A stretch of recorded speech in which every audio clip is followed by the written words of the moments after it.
안녕하세요. 말씀으로 살아가는 여러분 반갑습니다. 말씀으로 살아가는 모든 친구들에게 하나님의 은혜가 넘치기를 기도합니다. 혹시 반전이라는 단어의 뜻을 아십니까? 영화 드라마에서 이 영화에서는 반전이 있다, 드라마에는 반전이 있다라는 그 반전을 말하는 것입니다. 에스더가 왕의 잔치에 초대한 후 대반전이 시작됩니다.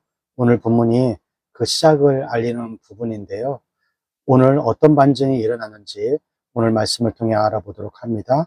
오늘 제목은요, 아하수르의 왕 우연히 역대 일기를 통해 과거를 돌아보다입니다.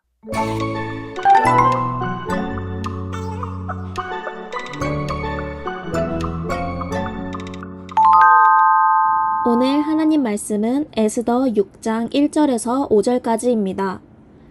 이 밤에 왕이 잠이 오지 아니하므로 명하여 역대 일기를 가져다가 자기 앞에서 읽히더니 그 속에 기록하기를 문지킨 왕의 두 넷이 빅다나와 데레스가 아하수에로 왕을 모살하려 하는 것을 모르드게가 고발하였다 하는지라. 왕이 가로되 이 일을 인하여 무슨 종기와 관작을 모르드게에게 베풀었느냐. 시신이 대답하되 아무것도 베풀지 아니하였나이다.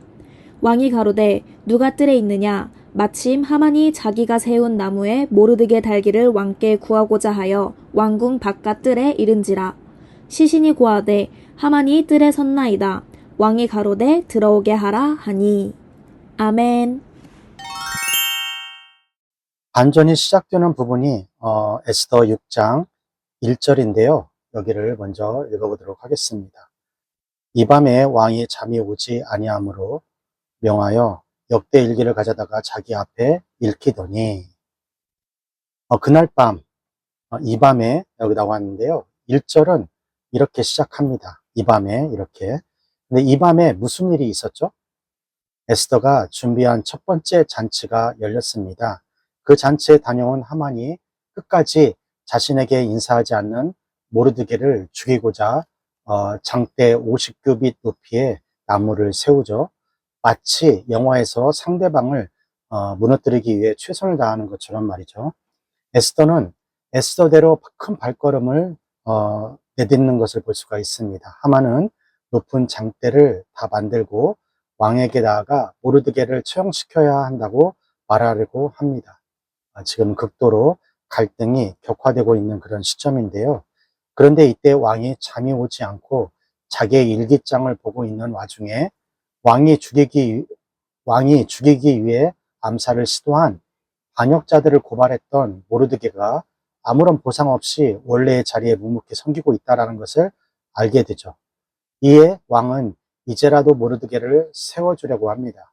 하만은 이스라엘 사람을 죽이기 위해 높은 나무를 세웠는데 왕은 갑자기 그날 밤 잠이 오지 않고 통치 기록인 일기장을 살펴보게 됩니다.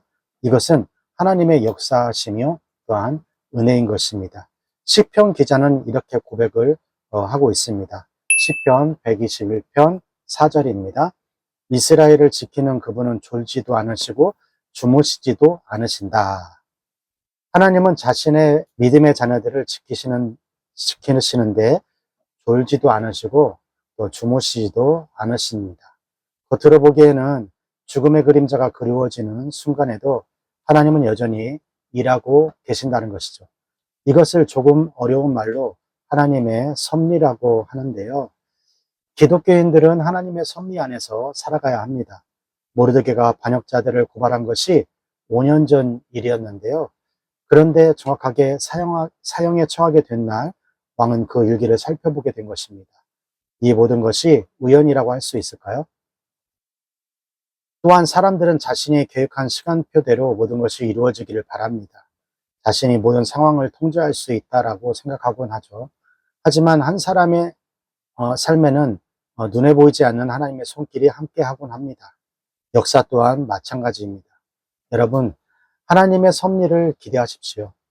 여러분 한 명 한 명의 메시지를 듣고 오래 걸릴지라도 그 길을 묵묵히 걸어가면 하나님의 역사하심을 맛볼 수 있다고 목사님은 생각합니다.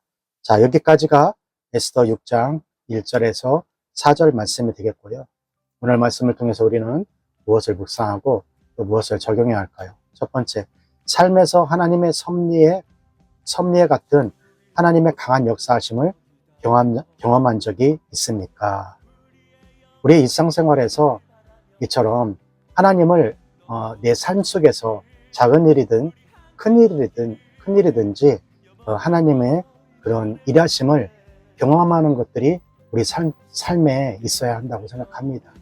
기독교는 주일만 나왔다고 해서 그 사람이 크리스찬이라고 할 수 없고, 예수님을 만남으로 인해서 변화된 삶, 내가 하나님을 만나고 체험하는 일들이 내 삶 가운데 일어나야 한다는 것이죠. 지금 내가 그런 체험과 하나님의 일하심을 나는 맛본 적이 없다고 하면은, 여러분 죄송하지만은 지금까지 살아온 것이 여러분의 뜻대로, 여러분의 생각대로 그렇게 하나님은 멀리하고 주일날 단 한 번 교회 잠깐 갔다 오는 것이 나는 크리스찬이라고 생각하는 그런 오해에 빠져 있는 사람들이 많이 있다는 것입니다.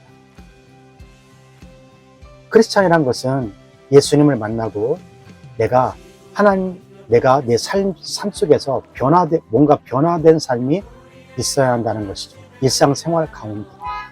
그렇지 않고 내가 그냥 주일날 교회 나가서 한 번 딱 나갔다 왔으니까 나는 크리스찬이다. 누가 종교를 물어보면 나는 기독교입니다. 이렇게 말할 수가 없는 거예요. 예수님을 만났다면은, 교회를 다닌다면은 변화된 삶을 살아야 돼요.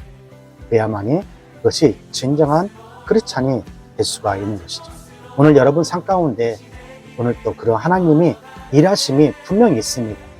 내가 관심을 가지지 않고 하나님을 개입시키지 않고 내 뜻대로 내 마음대로 살려다 보니까 하나님이 개입한 것인지 하나님이 나를 도와주시고 있는지 모르고 있는 거예요. 한번 하나님을 내 삶 가운데 개입하고 한번 살아가는 그런 한 주간이 되었으면 좋겠습니다. 아니요, 한 주간이 아니라 여러분 일평생 살아가는데 그 하나님이 개입하는 가운데 살아가는 여러분 되시기를 주님의 이름으로 축원합니다. 교육보고 힘있게 외치고요, 오늘 듣기 마치도록 하겠습니다. 교육보고 시작. 공부 잘해 남주자, 돈 많이 벌어 남주자, 은혜 많이 받아 남주자.